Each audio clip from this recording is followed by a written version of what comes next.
Hey friends, I just want to invite you to consider joining the Theology in Raw Patreon community. This is a group of followers who believe in the ministry and work of Theology in Raw and want to support it financially. And honestly, I've been so impacted by the people who have chosen to support this podcast. Every month they send in a bunch of questions. A lot of them are really personal, and I get to spend time responding to them in a private podcast. And we, we'll message each other throughout the month and post responses to each other's questions. I'm actually going to start something new this fall, a monthly live Zoom chat with some of the members, and I'm super looking forward to actually seeing more of their faces every month. And there's other perks that come up, like, they all get a free virtual pass to the Theology in Raw Exiles in Babylon conference every year. But honestly, I don't want to make it sound transactional. Every single Patreon member that I've talked to says the same thing. We like all the perks. We're thankful for them, but we're just more thankful to support the ministry of Theology in the Raw, and we're glad to do so. So if this is you, if you've been impacted by Theology in Raw, you can join the Theology in Raw community for a minimum of $5 a month by going to patreon.com/Theology in Raw. That's patreon.com/Theology in Raw. The link is in the show notes.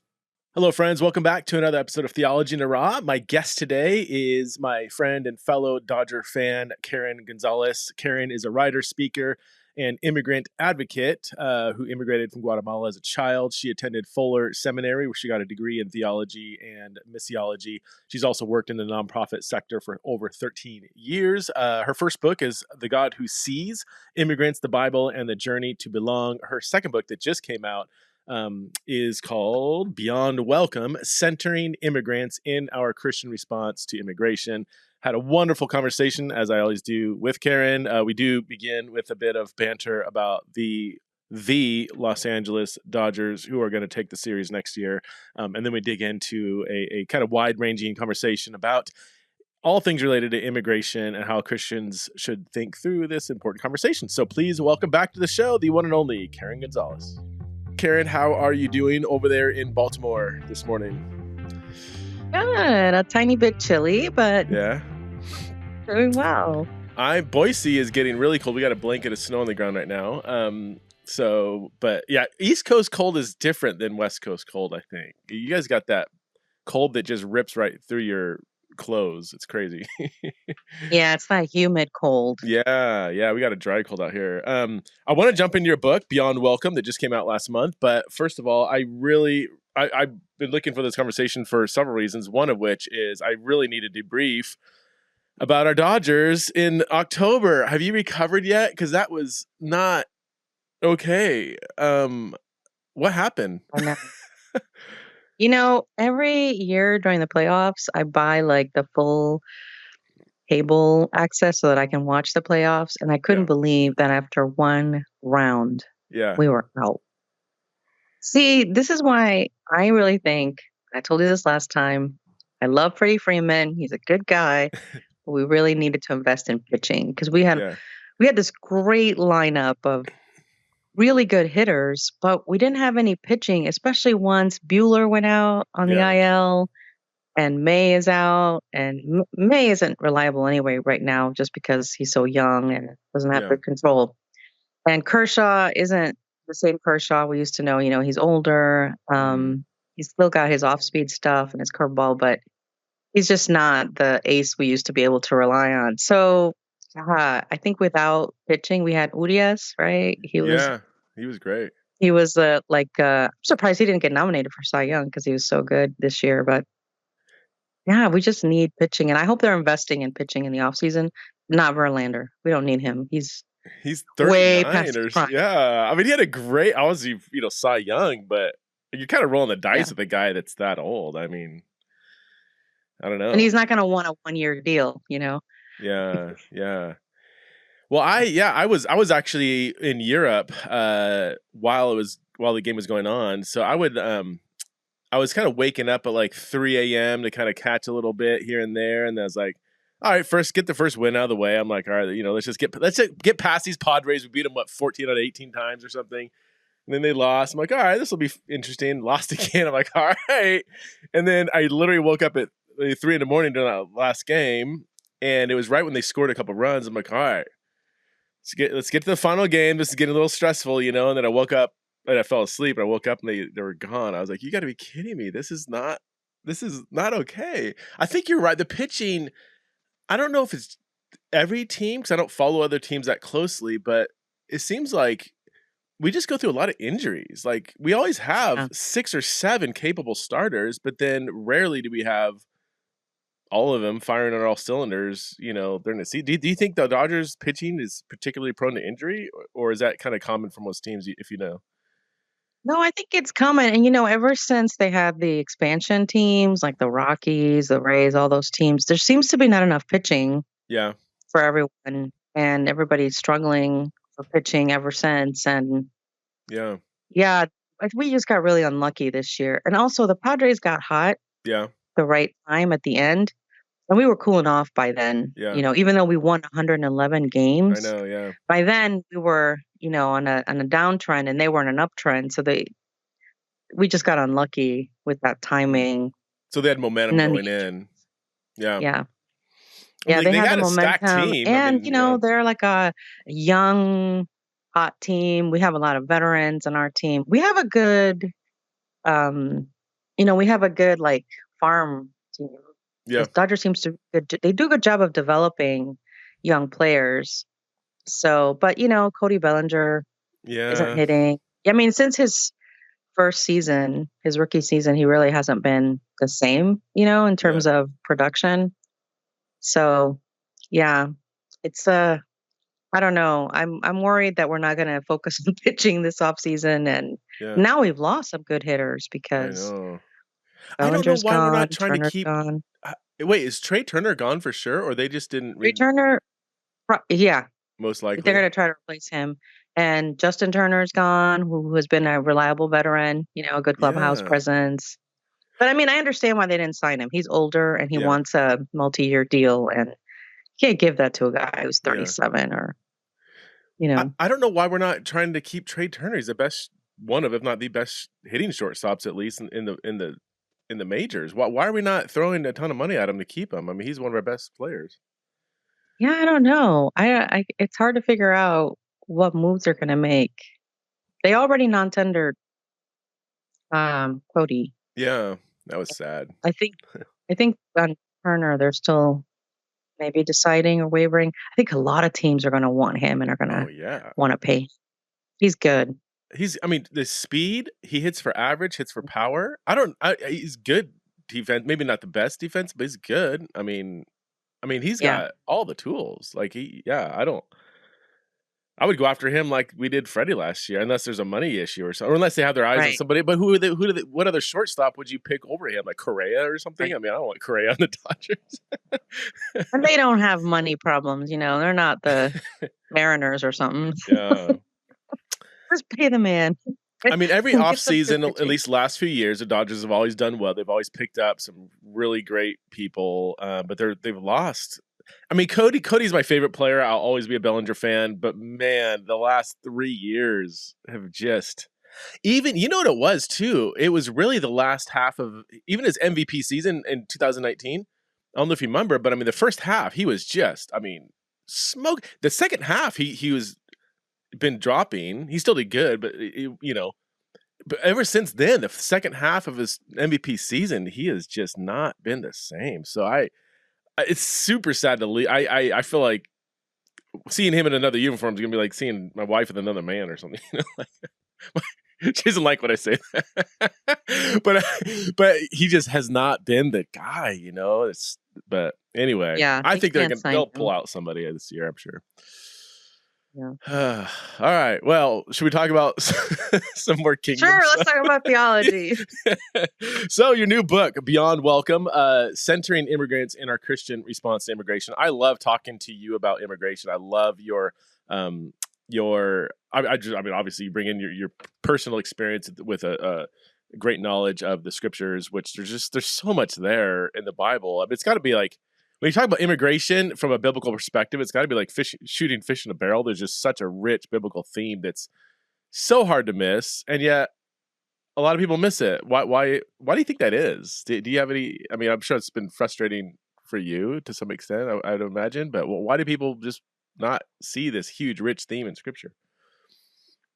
it's because they're really not taught to see it. Most of us rely on our spiritual teachers, our pastors, our Bible study leaders, mentors, and they don't really focus on those passages. The majority of them are in the Old Testament. Yeah.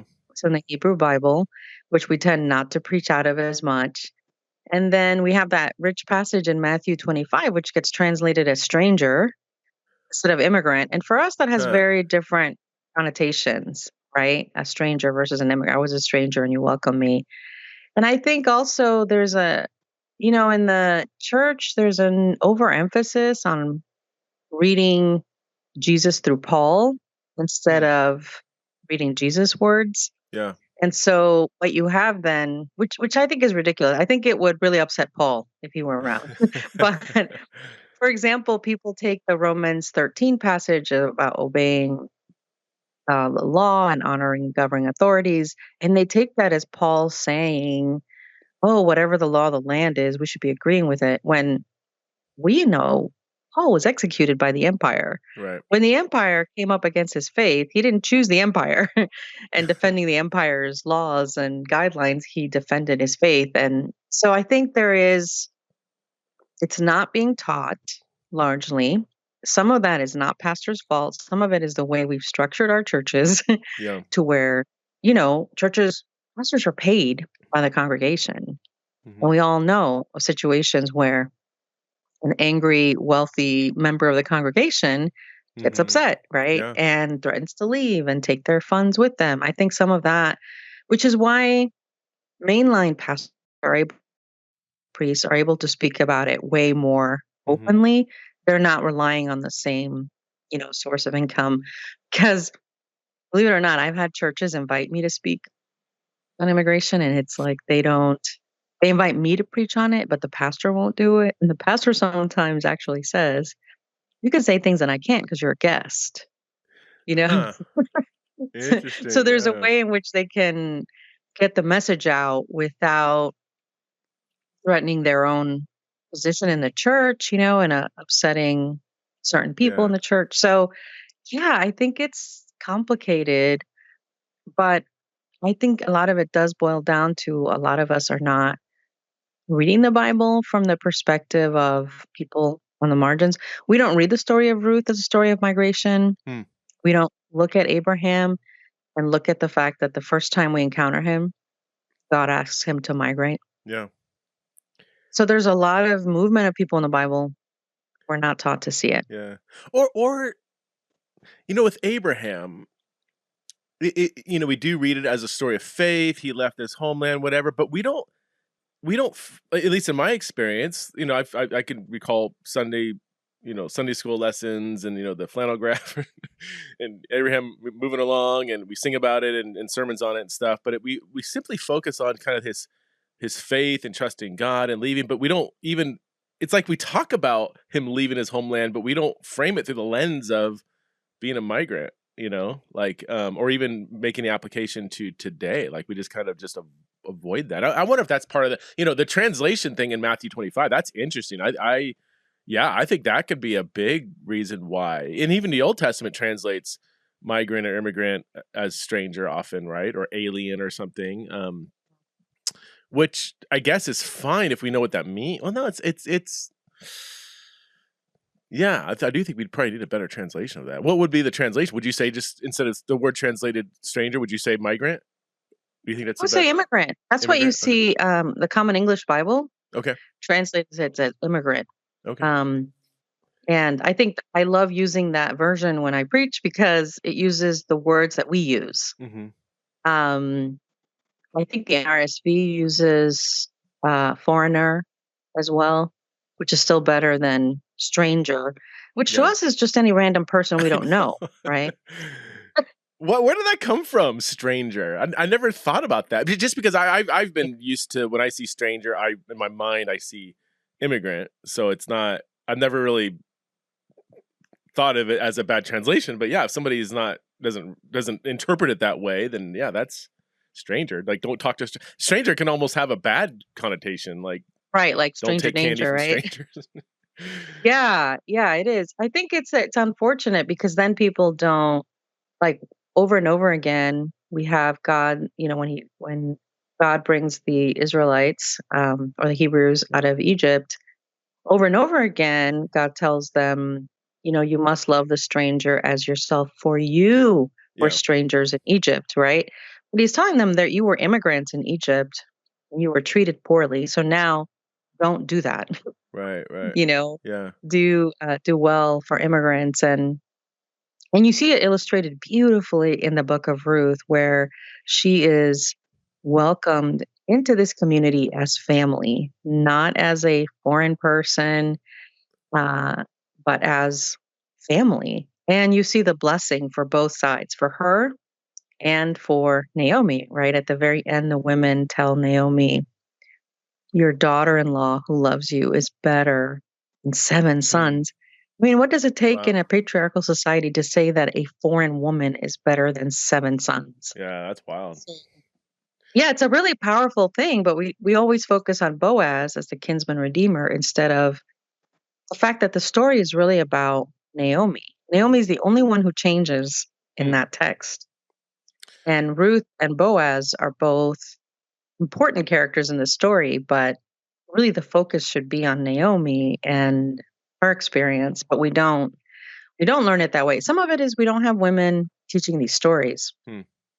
I think we also see it in the story of Rahab. You have this a foreign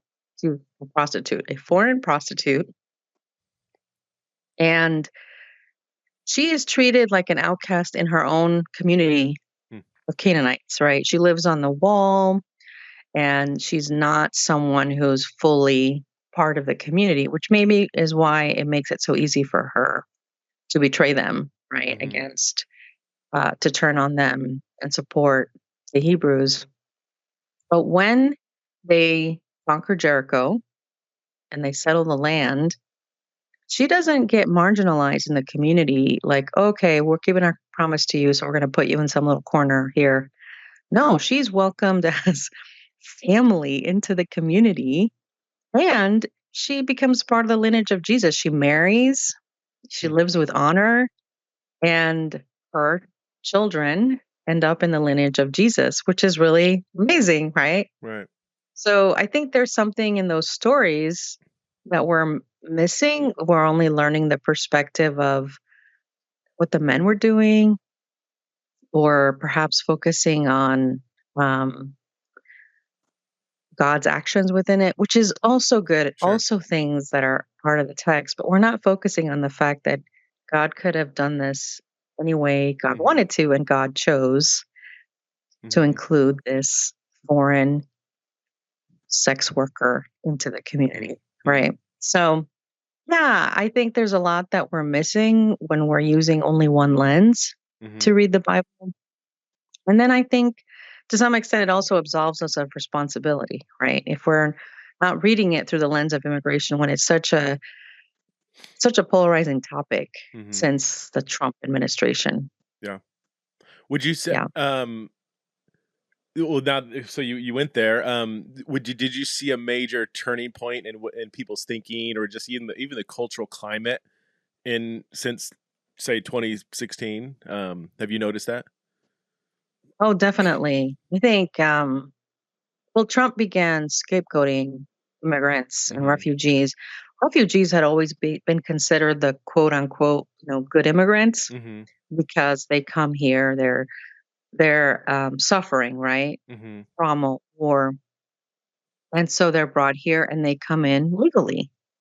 And this is a big sticking point for a lot of people, is that people aren't legally in the United States. So people were always fully supportive of refugees until Trump. Trump really turned against them, and even they weren't considered quote unquote good enough to be here. And I understand why so many people held on to Trump's words. When you're economically imperiled, when you see jobs disappearing and moving overseas, you want someone to blame for this changing world, right? And Trump gave them someone to blame. Trump said, look, it's these people's fault that you're imperiled. And people grabbed onto that. But It isn't immigrants' fault. NAFTA, the North American Free Trade Agreement that took tons of jobs away that were working class jobs. That's not immigrants' fault. This was something decided at a leadership level, and it was really bad for Latin America too. It was not good for Mexico at all. It tons of farmers who had these corn, farms for generations lost them because they couldn't compete with the price of corn from the United States that was coming from the Midwest. Hmm. So, and then we had all these factories and and that wasn't great either because guess what? With that came a lot of crime. In Juarez, there's still so many dead women and girls that are, it wasn't good for Mexico either. And it definitely wasn't good for the US. When my family migrated to the US in the 80s, most of the adults lived in Rhode Island. That's where we moved originally. And they all worked in these like costume jewelry factories. So they had these 9 to 5 kind of jobs working in these factories, making these jewelry things, for Kmart or whoever. And it was really a good job for them because it was 8 to 5. And then you came home, you have dinner with your children after school. All those jobs have disappeared in Rhode Island, all of them. So now immigrants are working service jobs, which means they're working weekends, they're working nights, they're not able to go to parent conferences at school, and they're not able to be there for their kids in the evenings like they used to be. So it was really a harmful thing all around. It wasn't really free for everyone. It was only really good for corporate America and not really good for anyone else. And so I get it. I get why people want someone to blame, but the blame is on the wrong group. It's not immigrants who are at fault. It's funny. Is if we assume, and I think it's probably an accurate assumption, that it's primarily conservatives, whether religious or not, in America that are maybe most resistant to immigration as a whole. It's interesting because a lot of people coming into America from other countries are actually bringing fairly conservative values with them. Like, isn't that true? I mean, isn't it kind of a little odd? It's like, well, wait a minute, like, if you want to return to kind of the good old days or whatever, a lot of people from different countries kind of have those kind of values that they're bringing with them. Is that true, or why don't people kind of notice that, true. or do they just not connect those dots, whatever? I think people don't connect those dots, and they don't realize too. Immigrants are more likely to attend church or worship service. They're more likely to stay married, least likely to get divorced. Family. There's all kinds of ways in which, they're very, very conservative, very family focused. And so those really lines up really well with conservative values. It's just the language and culture barrier and the racial component, I think, in some cases, right? Because we saw, for example, a lot of goodwill toward Ukrainian refugees. And we saw some goodwill initially toward Afghan refugees when, Kabul fell. But now we can't pass the Afghan Adjustment Act, and now even the goodwill toward Ukrainians, it's not that it's disappeared, but we just don't hear about it as much because the war has been going on for so long now that it's no longer a novelty for people. It moved on in the news cycle. So it's a very it's a really interesting phenomenon, the way that works, but people don't connect those dots very often. And to be honest, it's not just conservative Christians. I speak to a fair amount of mainline churches. I think that conservative Christians get scapegoated a lot in this conversation. I find that mainline Christians, now the pastors are very different. The pastors tend to be very progressive and have really strong social teaching in their denominations around immigration. Right. The congregants are no different than those that I find in conservative evangelical churches.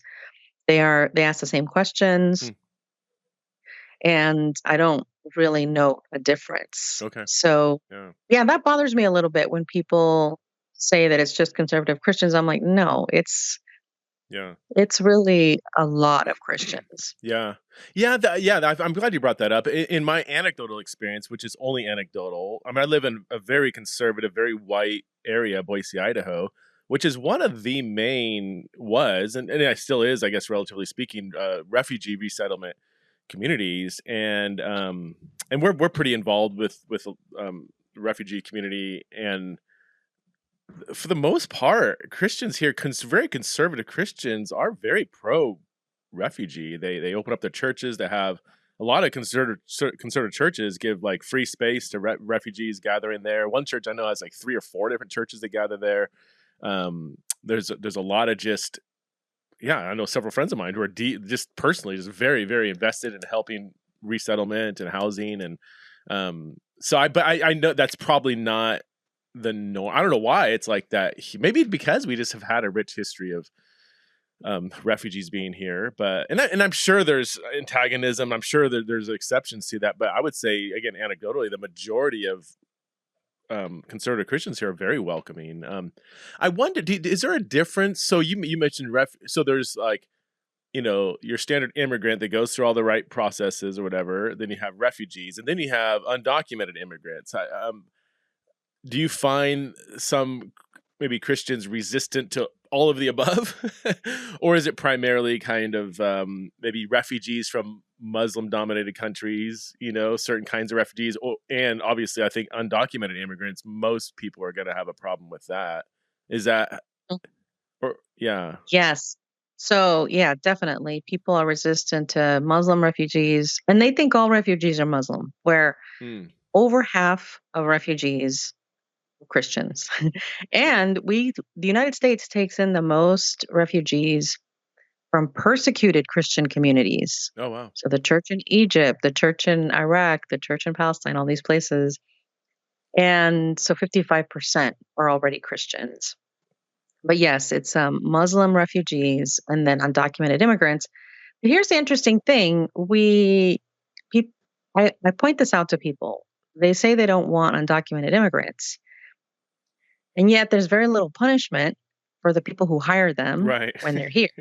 Once they're, if they're discovered to be employing undocumented immigrants, there's no real punishment. It's a slap on the wrist if it's discovered at all. And the majority of our food, like, Thanksgiving food, I don't know if you saw this, but we just had Thanksgiving, right? There was this meme going around that said, thank Jesus for your food because he's the one harvesting it. 70 to 75% of our food is harvested by people who are undocumented because our citizens do not want to do those jobs. Wow. And there are states who have tried, like the state of Washington tried to only hire people who are not undocumented, had the legal right to work in the U.S. Apples literally rotted on the trees because they couldn't find enough workers. They were even offering like a $15 an hour rate and still could not get enough American workers. So that's part of it. Also, like the, slaughterhouses, poultry farms, dairy farms, all those places, it's immigrants who do that labor as well. I live in Baltimore.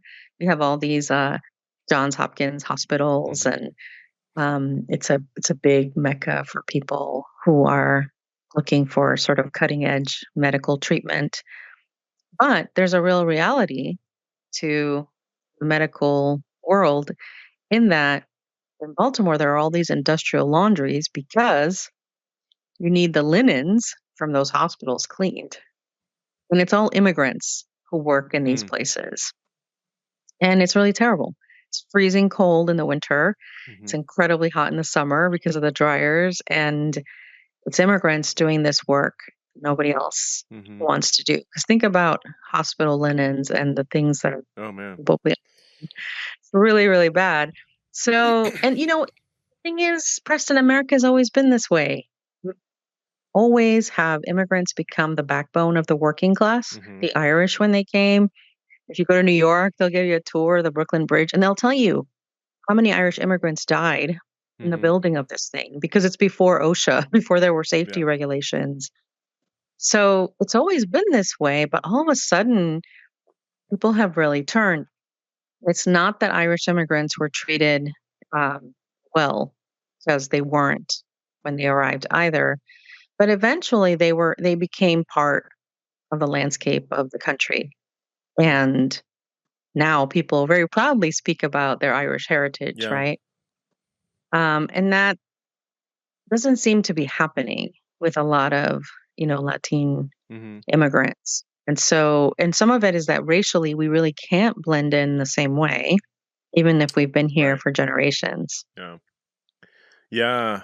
Yeah. So my family, I've Armenian roots, and it was the same thing. A lot of Armenians came over to Central California after the genocide 100 years ago, and they started as farmers and workers and everything, and they ended up now several generations later owning all the farms, and they're known for being very wealthy now.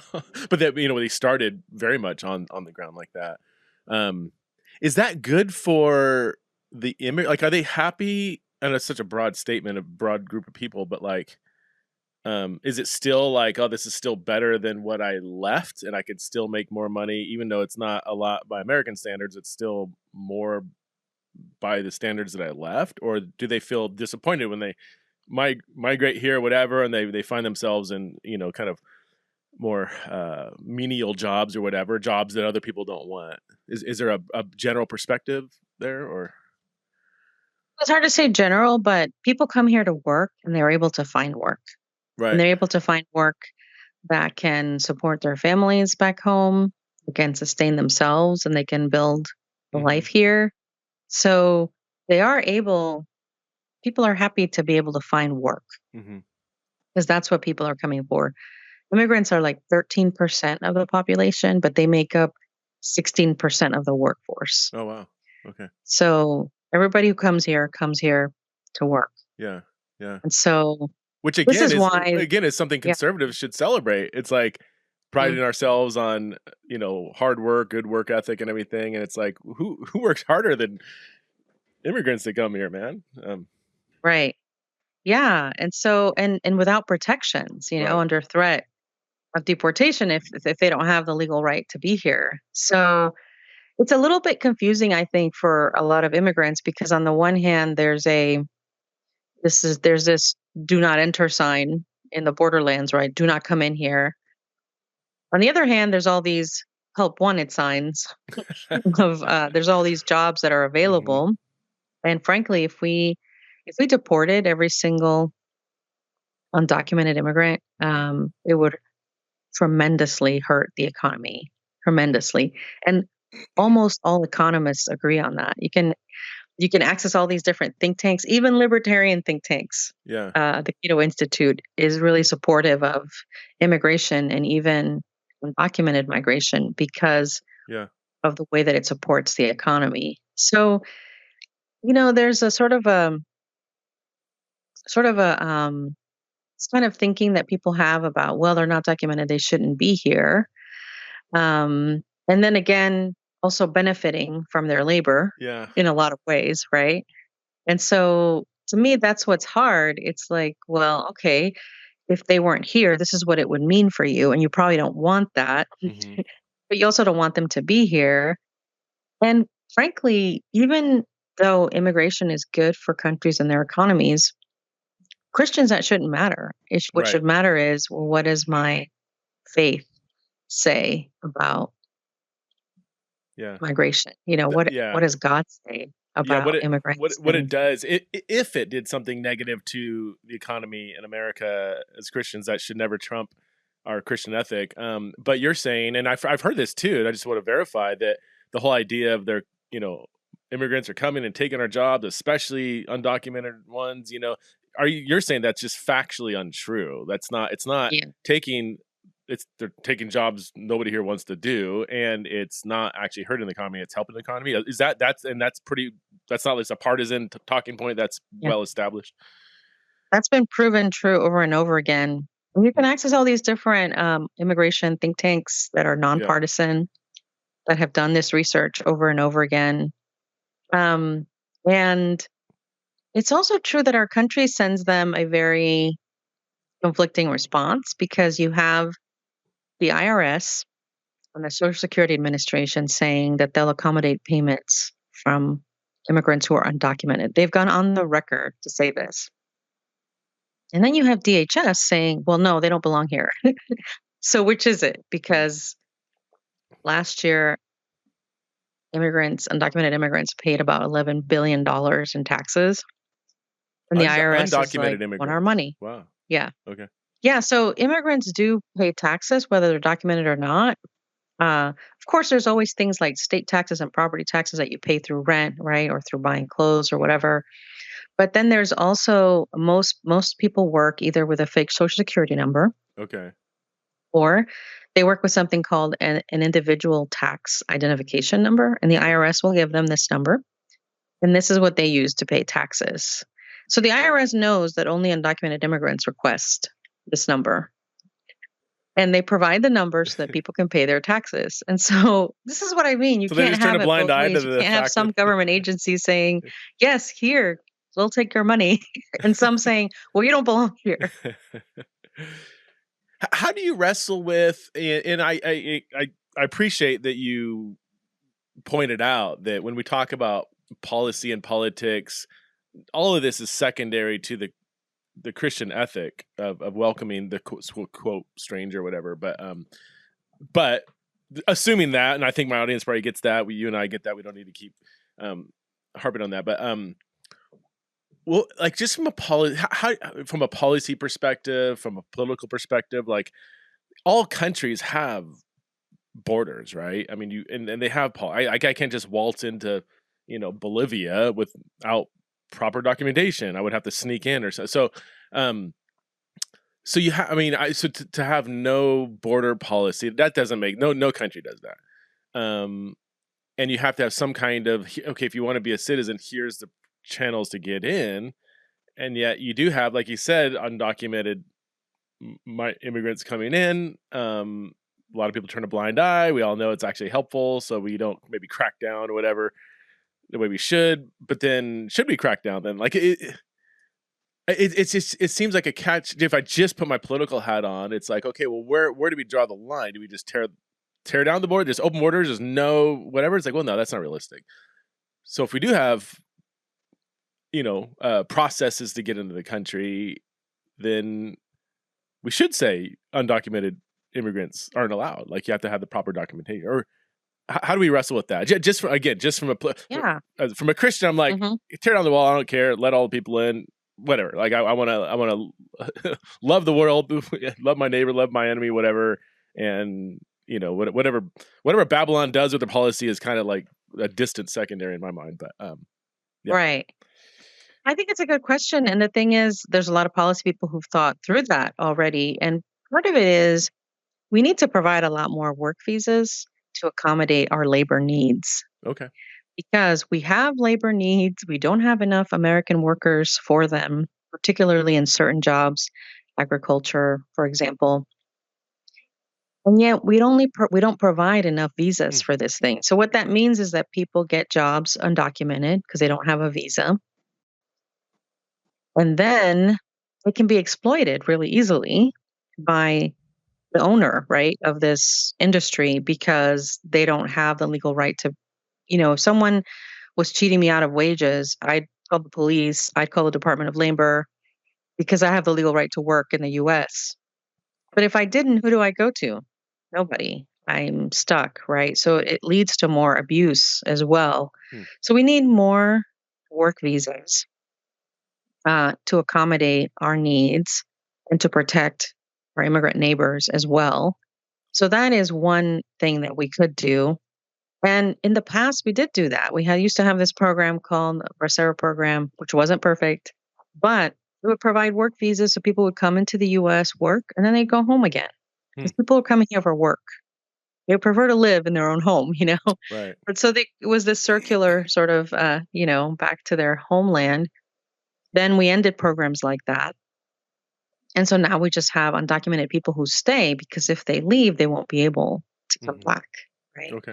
So that's one thing. The other thing is we have a lot of people here, for example, people under DACA. So these were people who were brought into the U.S. as children, and their parents were undocumented, so they were too.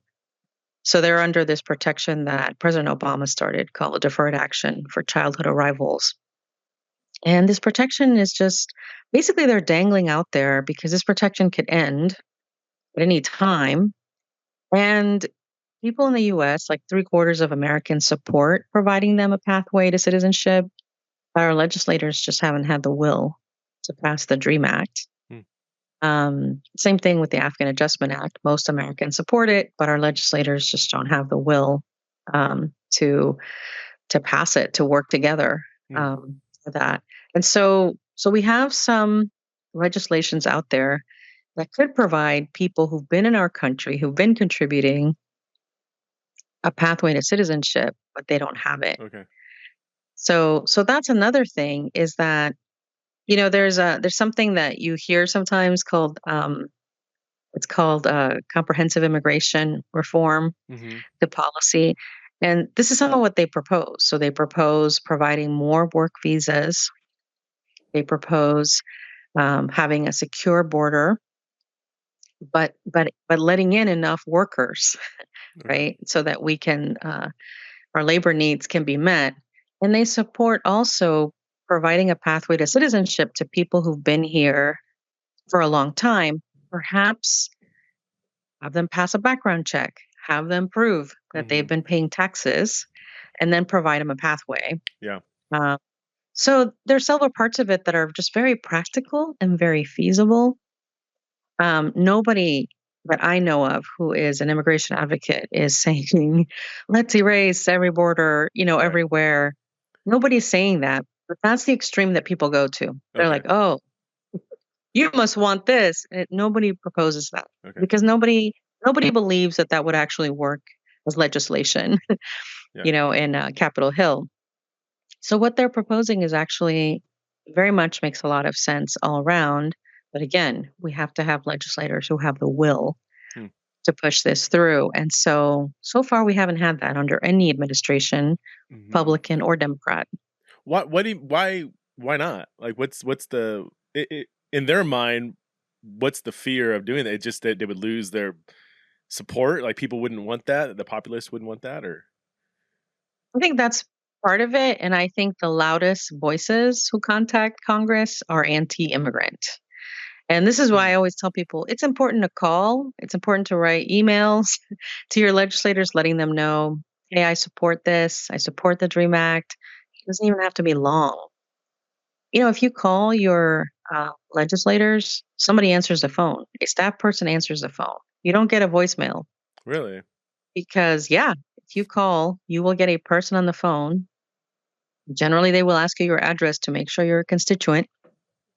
And then you can tell them, hi, my name is Preston Sprinkle, and I want you to know that I really want my legislator to support the DREAM Act, the African Adjustment Act. I want America to continue to be a country that welcomes immigrants and refugees and provides, a safe haven for them. That's it. You don't have to have a script, or there are scripts out there that you can Google, but that's all you need to say. And they write it down, and you can say, I want a response from my congressperson, whether it's your senator, your representative, whoever, and they will respond. So really, that just seems too. And that one phone call will do something. A little nudge the person a little bit. So if you had 100 people call this week, that would put a lot of pressure. Yeah, it matters. Yeah, one time at work, because I used to work for an organization that served refugees and other immigrants. And one time we all during lunch, took 10, 15 minutes to call, and we all called our legislators and wanted them to know. So, people in Baltimore, some people live in Pennsylvania, some people live in Maryland. So, and it's a really easy thing to do. It just has to be during business hours, right? Sure. You can email anytime, but if you're going to call, it has to be during business hours. And that really matters. The fact that Trump was able to really generate so much anti-immigrant sentiment tells you that leadership really matters too. And so the things that our leaders are saying really affect people, Yeah. people who are on the margins of society. And so it really did affect the country, and it affected churches as well. Mm-hmm. People in churches are constituents, right? Hello, friends. Today I want to tell you about our recent guest, Doug Smith, and his newest book, Unintentional: How Screens Secretly Shape Your Desires and How You Can Break Free. Look, I'm all about thinking deeply and loving widely, but many of us can't actually think deeply because we're addicted to screens. And that's why Doug Smith wrote Unintentional. It's the tech-focused discipleship book I've been looking for. With biblical wisdom from Greg Boyd, Oz Guinness, and others, Doug helps you and your family overcome screen obsession. So check out the notes where you can find a link to purchase Doug's book, Unintentional.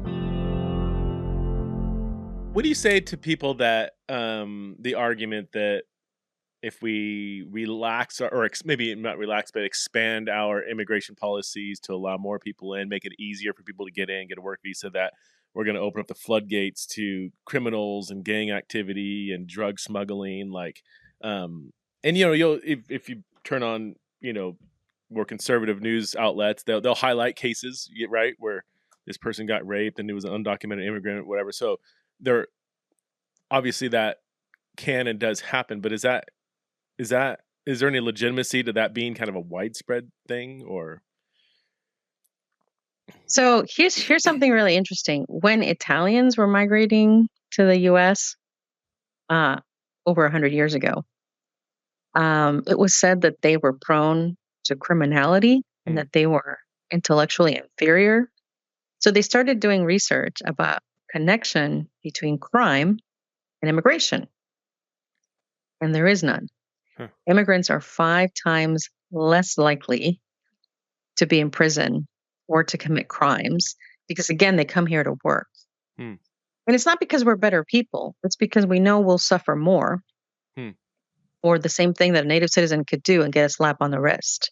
An immigrant could get deported. For example, a DACA recipient, if they associate with people they don't have to be committing a crime. They associate with people who are criminals, could lose their status and get deported. So because of this, immigrants don't do these things because we know we'll suffer more for the same actions. They've done this research over and over again for 100 years. Oh, wow. And there is no connection between that. So you have a situation, for example, like what you just mentioned. There was a case in Iowa during the time that President Trump was in office, where there was an undocumented immigrant who was accused of, raping and murdering a young woman. And of course, a lot was made of this as like this immigrant. See, immigration causes this. The thing is, immigration does not cause violence against women. Patriarchy does that. The fact that some men feel entitled to women's bodies, that's what causes violence against women. The culprit there wasn't immigration. It was a man who committed this crime. Yeah. Does that make sense? And so I think sometimes, too, we hear this and we put the fault on the wrong thing. And there are lots of immigrants here that are working that are not committing crimes like that. So to use this example to represent all immigrants is really faulty reasoning. Yeah. So, yeah, there's a lot of research done about that. You can read about it as well. And there is no connection between immigration and crime. The more immigration there is, the more crime drops, actually. People don't always understand this because they see a lot of immigrants, for example, that are newly arrived living in under-resourced neighborhoods. That's because that's what they can afford. It's not because they're prone to criminality. And the other thing is that, immigrants, because they're coming here to work, that's what they're doing. They're actually, we have a visa called a U visa. But the actual truth is immigrants are more likely to be victims of crimes. And that's the actual truth. And in fact, the U.S. government knows that. So they've developed something called a U visa. This is a visa given to an immigrant person who is a victim of a serious crime. If they report it to the police and cooperate with the district attorney, they will receive this visa that has a pathway to citizenship. So there is a waiting list for this visa because there are so many immigrants who are victims of crimes. So that's the reality. Immigrants are more likely to be victims of crimes. And that's because they don't know the language, the culture. Also, people target them because they know they carry cash, they know they come here to work. There are also targets of things like wage theft, of working without paid time off, without any sick days. So that's the reality. Yeah. And in terms of drugs, because I get asked this a lot about drug trafficking. Okay. Yeah. Drugs are coming in through ports of entry. So they're not coming in through the desert. Hmm. You know, you see these movies where they build a tunnel in the middle of the desert. It's not how drugs are coming in. That's a great like narco season on Netflix. But most drugs, the majority are coming in through ports of entry. So when you hear that drugs were seized and they found all these drugs, it's at a port of entry, at a shipping port in Miami, at a driving, through in California or Texas. That's how drugs are coming in. The number of drugs that come into the US are just too massive to, put a kilo or two on every undocumented immigrant. It's just not, it's not even realistic in terms of how drugs are coming in. They're being trafficked in cargo ships. And sometimes drugs, you hear about this, right, in coffee cans or something like that. That's how they're coming in. So drugs coming in the country and immigration policies are two different conversations. Like it's almost, they're unrelated. Yeah. Mm-hmm. Yeah, that makes sense. Karen, I haven't I was about to ask you about your book like 40 minutes ago, and then we got sidetracked. So talk to us about your new book, Beyond Welcome, because you have another, your previous book was on immigration too. What's the difference between these two? And then tell us, walk us through this new one. I would say my first book, The God Who Sees, was more like a 101 conversation for people who are really new to learning that the Bible speaks to immigration and what the Bible has to say about it. And this book is really part two. These are people who are already welcome and care about immigration. But that's now the next part of the conversation. How do we move beyond welcome into things like solidarity and kinship and advocacy together? And so usually immigrants are kind of kept as kind of the objects, even if you think about a slogan like "We welcome refugees," right? Mm-hmm. We is the subject. Yeah. Refugees are the object. There's a power dynamic there. Yeah.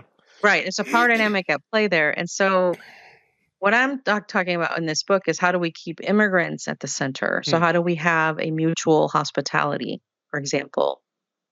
And I use Jesus as the example of Jesus was poor. We know that a lot of people supported his ministry, right? The 3 years that he did ministry. And we know he himself said he didn't have a place to lay his head. But what he offered to people was he fully listened to them, engaged them, was present to them.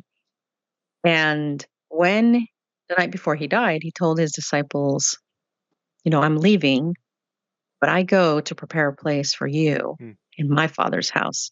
So this person who had been a receiver of hospitality was now going to become the host. And he says, I'm going to prepare a place for you and I will receive you when you come. And so often what we do for immigrants is that we make decisions for them. We assume what they need and how we're going to meet that need. Instead of really listening and engaging, instead of asking them for feedback on services that they receive. And so what I'm proposing is let's keep immigrants at the center of the conversation. And so what kind of words do we use? Are the words that we're using dividing us, keeping our neighbors far from us? How do we think about land as Christians? Do we think of it as this is my land and I have a right to keep people out? Or do we think of it as, no, this is God's creation. This is God's land was given to us. How is it that we think about like myths, like what makes a good immigrant, bad immigrant? Because that's a myth, right? Of a good kind of immigrant and a bad kind. And is that really a gospel-oriented question for those of us who receive grace? Yeah. Just as we are. And then there's also myths like pressuring immigrants to assimilate. which is really harmful and ultimately is a huge loss. So how do we instead focus on integration and encourage people to keep their language, their culture, all of that? So, and frankly, immigration is really normal these days. We still think of it as something that's really unusual, but if all the people who are displaced in the world today were to gather in one place, it would make up the fifth largest country in the world. That's how many people are on the move in the world right now. Think of it, even within the US, people move all the time, right? And they move for the same reasons that immigrants move: to be closer to family, for work, right? To find a job. And in recent history, we've seen people move because of things like Hurricane Katrina, right? Displaced a lot of people to Texas. The fires out west caused a lot of people to move to other places. So people move within the US for the same reasons people always move. Yeah. And so how do we create a conversation about the fact that it's normal and the fact that, Paul exhorts us that the only citizenship that matters is citizenship in heaven. And for someone who was a Roman citizen to say that is a really big deal. Right. The assimilation integration piece I think is so important that even well-intended Christians I think miss, and I hear again, I think we're being discipled by political commentary more than the Bible, like because I'll even hear Christians say who maybe are pro-immigrant, like, yeah, we welcome the immigrant, as long as they become American and value our culture and all this stuff. It's like, well, where is that in the Bible? Like, I don't, the Bible celebrates other cultures. And then, when we go overseas, we love to go to France or Germany and that culture, whatever, but then don't bring that here, if you come here, don't be bringing your culture with us, or keep that off to the side, rather than integrating and celebrating different ethnic and cultural values. So yeah, I think that's a huge change in thinking.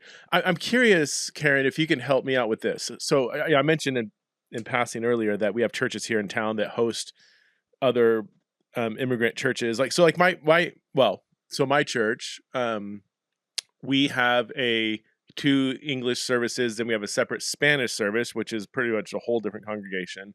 We have an Arabic service, and then we have, I think, one Swahili service, a Congolese service. Maybe it's in French. How these are all completely separate. What if we said, hey, is this the best we can do, or is there something more we can do to integrate? What would you say to that? What would be your counsel to churches that do have these kind of separate services? Should they be kept separate? Is that like, oh no, this is just leave it the way it is? Or is there some kind of more integration that would be more celebratory of the gospel, for lack of better terms? And how do we accomplish that? Yes. So I think that's a great question. And I don't know if you remember, because, you and I were both at Fuller. And I remember taking a class at Fuller. I wasn't at Fuller. I was down the street I was at Master's Seminary. Oh, you were at Master's. Yeah. I'm sorry. Sister schools, you're basically sister schools. So, in seminary, right, they offer preaching classes. Yeah. Right. So I took a class on preaching, homiletics. Yeah. They offered a class at Fuller that I thought was interesting. It was called Preaching in the Black Tradition. Huh. So I asked my professor, well, whose preaching are we learning in this class then? That class is preaching in the Black tradition. Whose tradition is this? Huh. Oh, this is just regular homiletics, regular preaching. Regular. I'm like, no, somebody's preaching. So here, that's the sticking point, I think. When people tell me, well, I just think it's better, it reflects God's kingdom if we're all together, in the same church service. I'm like, okay, but whose culture is going to be centered there? Are we going to expect the immigrant community to worship exactly like the white dominant community? Or are we really going to have a blending of services? I have a good friend who, speaks Spanish and English equally well.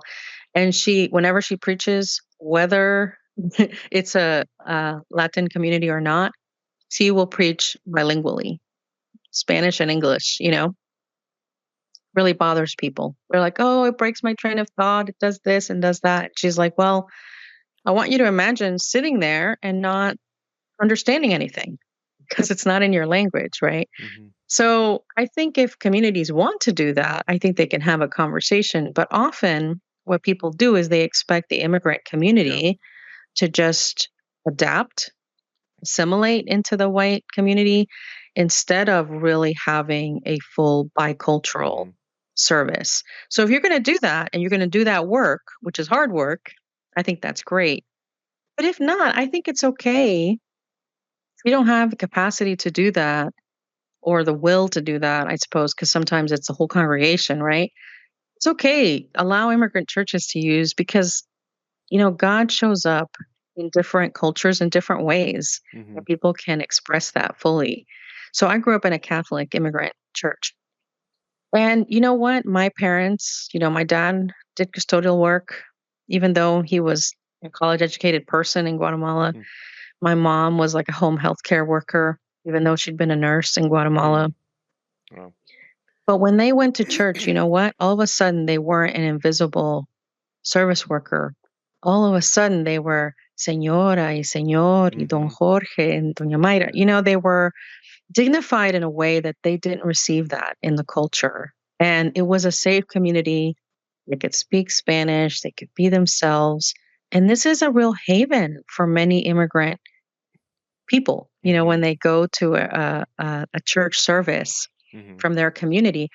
Honestly, my parents were not even very serious Christians. That community was really important to them as a cultural, comfortable, touch point.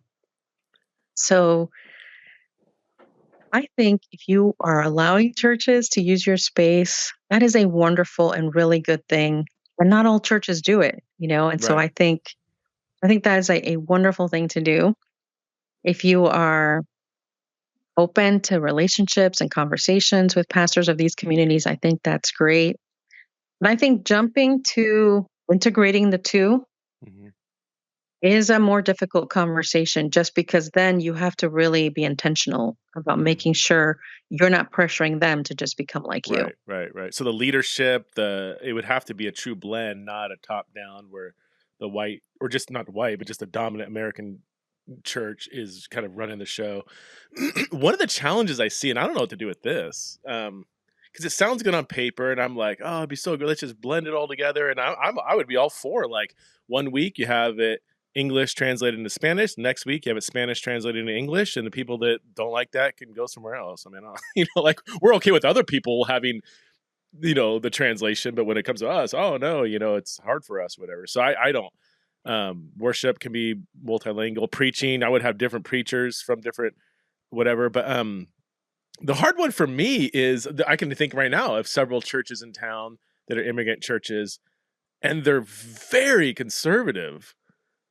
Very conservative. Mhm. Like, women head coverings and preacher suit and tie. They're typically, the ones I'm thinking of at least, are very patriarchal, very male dominated, and theologically extremely conservative. And so part of me is like, oh, I'm not down with that. But then is that a hidden species of ethnocentrism that my more, not even progressive values, but relatively speaking, progressive theology, which some people would laugh at, I don't know, like that's, what do you say about that? I mean, that's Yeah. I mean, it's really true. It's why I don't go to an immigrant church. There are very few. There is one in my city that's very progressive. It's an Episcopal Spanish speaking church.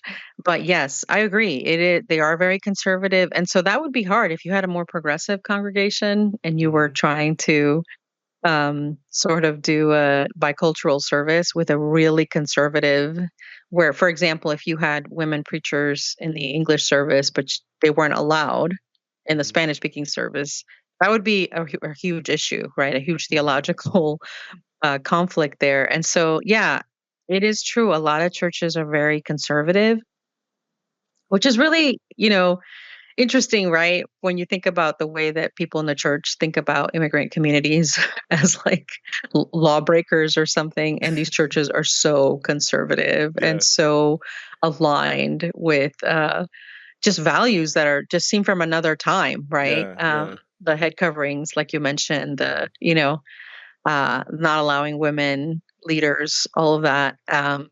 So I think that's also makes it very complicated. Just because you're allowing an immigrant community to worship in your space doesn't mean that they align with you on everything theologically. And so that could make it really, really challenging. There are churches that are doing that. There's a Nazarene church, but again, they're all Nazarenes. So they're on that same page. Okay. Yeah. Yeah. There's Pasadena Nazarene in California that does that really well. And they'll have the bilingual. Is that the service. Pasadena Pasnaz or whatever it's called? I've been there before. Yeah, it seemed very forward thinking in this area. I think it's more like second generation churches that would be more in line with that. So in California, for example, I visited some Asian American churches that are second generation. They're no longer first generation, so they're in English, and they are more progressive. I think that is more of a possibility because you have a common language, at least, and both groups understand the culture of the U.S. really well. I think it's okay to let people have an immigrant service because, again, there are things that they will lose with integration. Right. And this is a good space for them. And again, it's more than just the worship time. It's being able to be fully yourself. Right. And that's something that you can't do when dominant culture people present. I think that is a real gift to communities, is to allow them to use space. And I think you can have those conversations at a later time. Once you build relationship, you build trust. And it's also good to find out where they're coming from. I think it's important for pastors to have accountability, kind of like having a denomination for that reason, or at least having a network of churches, that have things like vineyard churches were like that, Calvary chapels, right? I think Acts 29 has that too, where they have agreement, right, on basic tenets that the churches have to agree to, that they're part of. I think it's good to have, I think what works at PASNAZ is that they all agree they're Nazarenes, and so that they have some theological overlap, even though the expression of it might be very different. So there are ways to do that, but I think it is a much more complex conversation if you're not just asking them to assimilate to your space. Like, come into our space, we welcome you, but you have to be just like us when you're here. Right. But my pastor, he went with our Congolese, the pastor of the Congolese congregation to Congo in Kinshasa, and the pastor was like, "Hey, can you make sure you bring some nice clothes, because I go to, it's actually a very conservative theologically conservative church, but culturally it's very relaxed. It's a Calvary chapel, so it's fundamentalists in Hawaiian shirts and Birkenstocks, whatever. So my pastor, I don't even think he owns a suit, a tie, suit. Yeah. And so he thought dressing up was a button-down shirt and nice jeans. And so he got over there, and the pastor's like, "All right, let's get you're gonna speak at this church. Throw your suit on." He's like, "I didn't bring a suit." He's like, "Wait, no, you have to. You can't preach in that. You can't. It's just not. You can't do that. That's not what we do here." So, even something as small as that, like a mixed congregation where the preacher's wearing a t-shirt and jeans, that can just be very offensive, or just that's a huge stumbling block for some people. Oh yeah, I remember going to church with my grandma. It was really getting fully dressed up. Yeah. Every Sunday. That's part of the culture, is that you're really dressed up and putting your best side forward. And it's true. Yeah. Even that is just a difference. There's no sort of casual coming to church in flip-flops or anything like that. It's not okay. Yeah. So those are big differences. I as part of my degree at Fuller, I had to spend time in a church that was not from my culture, and I ended up going to an Asian American church out in Pasadena for a while. And there were so many things that I learned that were so interesting. Like, for example, after the service, there was always the feast where we would gather together, as a church. and we'd all eat together. And it was really, really wonderful. But there are things that I think about that church when I think back. I'm like, oh, there are things about this church that if you didn't really understand Asian culture would feel wrong to you. Yeah. You might feel them that way, even though they're just differences in the way that people worship, in the way that people express their prayers. So, yeah, and I don't get me wrong. I think there's a richness if we can all come together, people from all different, that sort of revelation picture of everyone coming together and worshiping God. But as long as we're not forcing people to worship our way, and we really are allowing that freedom of, okay, we're really going to have difficult conversations about how we're going to do this. Because usually what I see is that churches will do we welcome everyone, and they'll have one song they sing in Spanish during the, and that's the extent, and I'm like, no, this is really, really different. Also, a lot of immigrant churches, the services tend to be long. Right. Yeah. And think about it. I mean, for them, it's really important to have this long service. It's the only time, right, to get to be with all these people. Mm-hmm. And usually there's meals that are connected to it. And so all of that, I think, is part of a lot of white people might come and think, oh my gosh, this is so long. When is it going to be over? Right? Totally. I would be that white. Yeah. Yeah, totally. I went to a church here in Baltimore that was in Spanish. And I remember like 4 hours in thinking, I'd really like to go home now. I'm so tired. It seems nowhere near ending. Yeah. I preached at it was actually at a YWAM base in Mexico. And so it was very bilingual. And I think it was an hour and a half of pretty aggressive worship before I even got on stage to speak. I was exhausted. I was like, I want to go take a nap. And I'm like now just starting to speak, you know? And like, yeah, you can speak for an hour. I'm like, I get sick of hearing myself after a half hour. Karen, I'm going to let you go. Thank you so much for the conversation. Again, the book is Beyond Welcome, Centering Immigrants in Our Christian Response to Immigration. Thank you for the work you're doing. I always love talking to you, learn a ton. So, and let's go Dodgers next year. Let's hope that they pick up. Let's go Dodgers. Yeah. Blue. Some of my listeners are going to hate that. Oh, well. All right. Take care, Karen.